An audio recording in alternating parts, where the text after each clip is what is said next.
Social media നോക്കിയ സാധാത്തുക്കള ട്രോളിയിട്ട് കൊന്ന് ചാമ്പലാക്കുന്നതാണ്.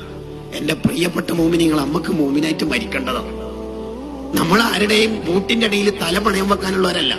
രാഷ്ട്രീയക്കാര് രാഷ്ട്രീയത്തിൽ ഇടപെട്ടോട്ടെ, social media ട്രോളന്മാര് ആ വഴിക്ക് പോയിക്കോട്ടെ. നമുക്ക് നമ്മൾ ഈമാൻ നഷ്ടപ്പെടാതെ നോക്കണം. അവരവരുടെ പ്രത്യയശാസ്ത്രത്തിൽ നിന്നോളി, പ്രശ്നമില്ല. പക്ഷേ ആരെയും ട്രോളരുത്, ആരെയും വേദനിപ്പിക്കരുത്. നമ്മൾ കളിയാക്കുന്ന ആള് ചിലപ്പോ അള്ളാഹുവിന്റെ ഔലിയാക്കളിൽ ഉന്നതനാണെങ്കിലോ, ചിലപ്പോ ഓട്ടോ ഡ്രൈവർ ആയിരിക്കും. അത് നമുക്കറിയാം. വലിയ ആണെങ്കിൽ പച്ചസാല നിർബന്ധമുണ്ടോ?